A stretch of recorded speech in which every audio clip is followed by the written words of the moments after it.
بسم اللہ الرحمن الرحیم۔ معزز خواتین و حضرات، السلام علیکم ورحمۃ اللہ وبرکاتہ۔ آج میں اس نشست میں آپ کے سامنے بڑی ایک اہم بات کی طرف آپ کی توجہ مبذول کراؤں گا۔ ہمارے ہاں ڈاکٹر عبدالسلام کے بارے میں جو قادیانیوں کا ایک بڑا فگر ہے، بہت اہم شخصیت ان کے ہاں، تو میں اس سلسلے میں چند گزارشات آپ کی خدمت میں عرض کرنا چاہتا ہوں۔ معزز خواتین و حضرات، ہٹلر میں جرمنی کے ہٹلر کے دور حکومت میں اس کا ایک منسٹر، پروپیگنڈا منسٹر تھا، اس کا نام تھا گوئبلز۔ گوئبلز کی اس کا فلسفہ، اس کی فلسفی، اس کا ماٹو یہ تھا کہ کسی بھی جھوٹی چیز کو اگر آپ نے سچ ثابت کرنا ہے تو اتنا جھوٹ بولو، اتنا جھوٹ بولو، اتنا جھوٹ بولو، اتنا جھوٹ بولو کہ اس پہ سچ کا گمان ہونے لگے۔ بالکل یہی فلسفہ، بالکل سیم ایز اٹ یہی فلسفہ ڈاکٹر عبدالسلام کے بارے میں اپنایا گیا۔ ڈاکٹر عبدالسلام قادیانی، ان کو نوبل انعام ملا۔ یہ تین آدمیوں کو فزکس کی خدمات پہ مشترکہ طور پہ انعام ملا، لیکن آپ حضرات حیران ہوں گے کہ ان دو کے نام بہت کم کسی شخص کو یاد ہوں گے، لیکن ڈاکٹر عبدالسلام کے بارے میں یہ پروپیگنڈا کیا گیا کہ اس نے فزکس میں یہ انعام حاصل کیا۔ میں دنیا بھر کے اور بالخصوص پاکستان کے تمام اینکرز حضرات کو، پڑھے لکھے الیکٹرانک میڈیا، پرنٹ میڈیا میں جتنے ہمارے دوست احباب ہیں، میں ان سب سے دستبست عرض کرتا ہوں کہ کم از کم ہمیں یہ تو بتا دیں کہ ڈاکٹر عبدالسلام نے جو مقالہ لکھا جس پہ ان کو نوبل پرائز ملا، اس سے پاکستان کو کیا فائدہ ہوا؟ ان کی کوئی تحقیق، کوئی دریافت، ان کی کیا تیر مارا؟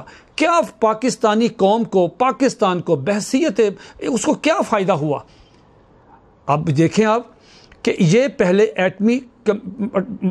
اٹامک انرجی میں ہوتے تھے، وہاں پہ 1973 میں انڈیا نے ایٹمی دھماکہ کیا، ایٹم بم کا۔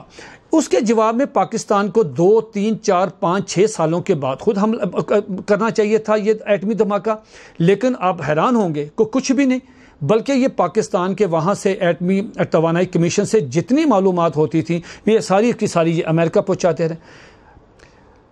ڈاکٹر عبدالسلام ایک متعصب قسم کے قادیانی تھے، متعصب کے، سائنسدان تو متعصب ہوتا ہی نہیں، یہ مذہب کے لحاظ سے اتنے متعصب تھے کہ جب ان کو نوبل پرائز ملا، انہوں نے کیا کہا؟ یہ انٹرویو ہے وہاں سویڈن میں، جب ان کو پرائز لینے گئے تو اخبارات کو انہوں نے الیکٹرانک میڈیا کے سامنے کہا کہ یہ جو مجھے نوبل انعام ملا ہے یہ میرے نبی نعوذ باللہ مرزا غلام احمد قادیانی کا صدقہ ہے، یہ اس کی نبوت کا، میں اس کا مرید ہوں، امتی ہوں، اس کا صدقہ ہے۔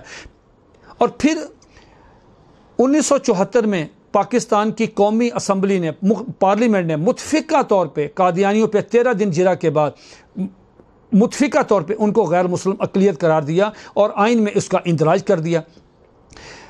یہ بھٹو صاحب کے سائنسی مشیر تھے، ان کو اسلام آباد میں ایک سائنسی کانفرنس ہونی تھی، ان کو بھی کارڈ گیا۔ اس نے اس کارڈ پہ کیا لکھا؟ اس نے کارڈ پہ آن ریکارڈ ہے، بھٹو صاحب نے یہ پڑھا اور ان کا خون کھول اٹھا، انہوں نے کہا کہ اس کو سائنسی مشیر سے ہٹاؤ اس کو۔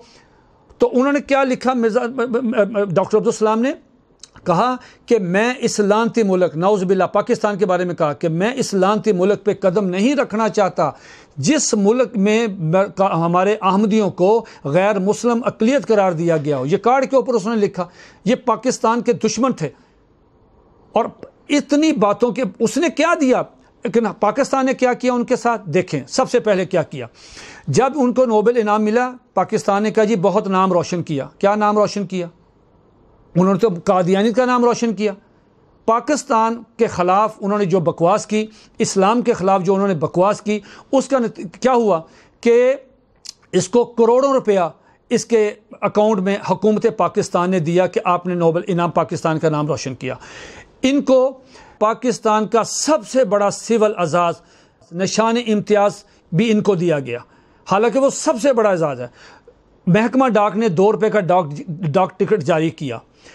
گورنمنٹ کالج لاہور میں سلام چیئر کے نام سے کرسی قائم کی گئی، وہاں جو بچہ کیمسٹری فزکس میں فرسٹ آتا ہے اس کو عبدالسلام کے نام پہ ایوارڈ دیا جاتا ہے۔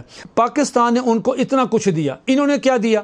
جب ضیاء الحق صاحب نے بھٹو صاحب نے غیر مسلم اقلیت قرار دیا، ضیاء الحق صاحب نے ان کے خلاف 26 اپریل 1984 کو ایک آرڈیننس جاری کیا جس کی روح سے قادیانی اپنے آپ کو مسلمان نہیں کہہ سکتے۔ یہ ڈاکٹر عبدالسلام بخصوصی آئے ملنے کے لیے جنرل ضیاء الحق صاحب کو، جنرل ضیاء الحق صاحب کو ملے، ان سے کہا کہ آپ یہ آرڈیننس واپس لے لیں۔ ضیاء الحق صاحب بڑے تحمل مزاج آدمی تھے، انہوں نے صدر پاکستان ضیاء الحق صاحب نے کہا کہ اچھا لیکن ایک چھوٹی سی درخواست ہے۔ وہ گئے الماری میں سے ایک کتاب رد قادیانیت پہ نکال کے لائے اور اس میں ایک حوالہ انہوں نے کہا، اس کتاب جو حوالہ تھا وہ قادیانی کی یہ کتاب جو تذکرہ ہے اس کا یہ حوالہ تھا۔ ضیاء الحق صاحب نے ڈاکٹر عبدالسلام سے پوچھا کہ یہ دیکھیں یہ کتاب آپ جا کے ٹیلی کریں، دیکھیں آپ کی کتاب میں یہ لکھا ہوا ہے کہ مرزا قادیانی نے قرآن مجید میں کہا ہے کے بارے میں کہا ہے کہ انا انزلناہ قریبا من القادیان، کہ اے مرزا قادیانی قرآن مجید کو ہم نے قرآن مجید کو قادیان کے قریب نازل کیا۔ تو ضیاء الحق صاحب نے ڈاکٹر عبدالسلام سے کہا کہ صرف مجھے یہ کنفیوژن دور کر دیں کہ کیا یہ جو آیت نعوذ باللہ مرزا قادیانی کہتا مجھ پہ وحی اتری ہے، یہ جو آیت ہے کہ ہم نے قرآن مجید کو قادیان کے قریب نازل کیا ہے، کیا یہ ہمارے مسلمانوں والے قرآن مجید میں کہیں اس کا ذکر ہے کسی صورت میں، کسی آیت میں، کسی سپارے میں؟ تو اس پہ وہ شرمندہ ہو کے ڈاکٹر عبدالسلام واپس چلا گیا۔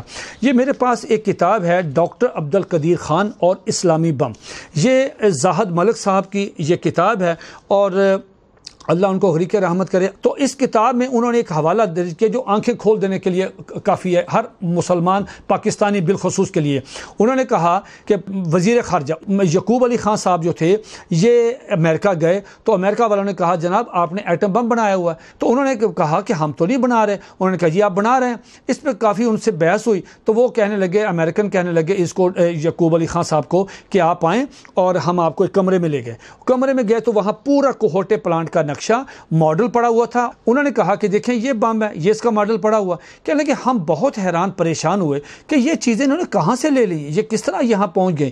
تو کہنے لگے جب ہم وہ گفتگو کر کے باہر کمرے سے باہر نکل رہے تھے تو ہم نے دیکھا کہ ڈاکٹر عبدالسلام کھڑا ہمیں دیکھ کے مسکرا رہا تھا۔ ڈاکٹر عبدالقدیر خان صاحب کے الفاظ آن ریکارڈ انہوں نے کہا ہے کہ یہ یہودیوں نے ان کو ایک سوچی سمجھی سازش کے تحت ڈاکٹر عبدالسلام کو نوبل انعام دیا ہے۔ وما علینا الا البلاغ المبین۔